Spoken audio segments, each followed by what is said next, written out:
দেশের মানুষ অধিকার প্রতিষ্ঠার জন্য লড়াইয়ের ময়দানে এক সাগর রক্তের বিনিময়ে লাল সবুজের পতাকা খচিত রক্তের আখরে মুক্তির স্লোগান নিয়েছি। মুক্তির স্লোগান দিয়ে এই দেশটা দীর্ঘ 9 মাস সশস্ত্র সংগ্রামের পরে 16 ডিসেম্বরে গিয়ে স্বাধীনতা অর্জন করে।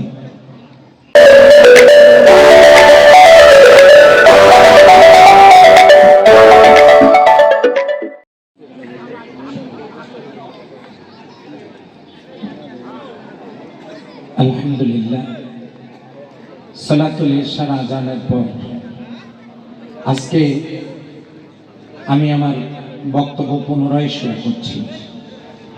আজকে আয়োজিত এই সাংস্কৃতিক অনুষ্ঠান পূর্ব সমাবেশের সম্মানিত সভাপতি, অত্র ইউনিয়ন জামাতের সভাপতি জনাব আব্দুল হাই আকন্দ, উপস্থিত রয়েছেন মেহমান হিসেবে বাংলাদেশ জামাত ইসলামী পীরগঞ্জ উপজেলার সুযোগ্য আমির জননেতা জনাব অধ্যাপক মাওলানা মিজানুর রহমান, উপস্থিত রয়েছেন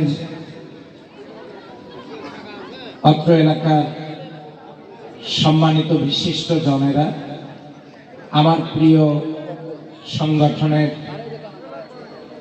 রক্ত ঝরানো ঘাম ঝরানো নেতা কর্মীরা, সুপ্রিয় উপস্থিতি এবং শান্তি সমাজদিকে মাঠের সম্মানিত ব্যবসায়ী বৃন্দ, আমি সকলকে সশ্রদ্ধ অভিনন্দন জ্ঞাপন করছি।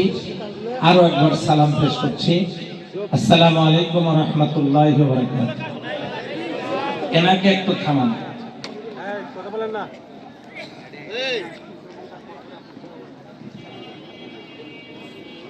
সম্মানিত ভাইরা, আজ এমন একটা দিন, 1971 সালে 25শে মার্চের কালো রাত। এই রাতে হানাদার বাহিনী, পশ্চিম পাকিস্তানের হানাদার বাহিনী আমার দেশের বুদ্ধিজীবী এবং দেশপ্রেমী নাগরিক সহ তারা অসংখ্য মানুষকে আজকে রাত্রে নির্মমভাবে হত্যা করে। তাদের স্মরণে দোয়ায় আজকের দিনটি আমরা উদযাপন করেছি। আগামীকাল 26শে মার্চ আমার দেশের দামাল ছেলেরা অধিকার আদায়, স্বাধিকার প্রতিষ্ঠার জন্য তারা মাঠে নেমেছিল। তৎকালীন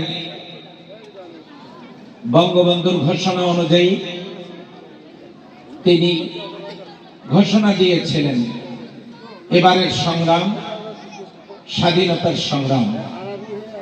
আমরা স্বাধিকার অধিকার প্রতিষ্ঠার লড়াইয়ে অংশগ্রহণ করেছিলাম।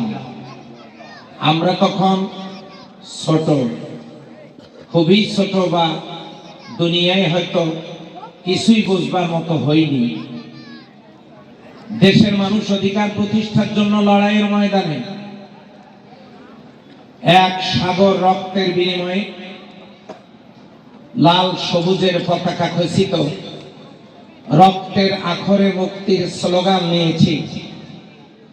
মুক্তির স্লোগান দিয়ে এই দেশটা দীর্ঘ 9 মাস সশস্ত্র সংগ্রামের পরে 16 ডিসেম্বরে গিয়ে স্বাধীনতা অর্জন করে।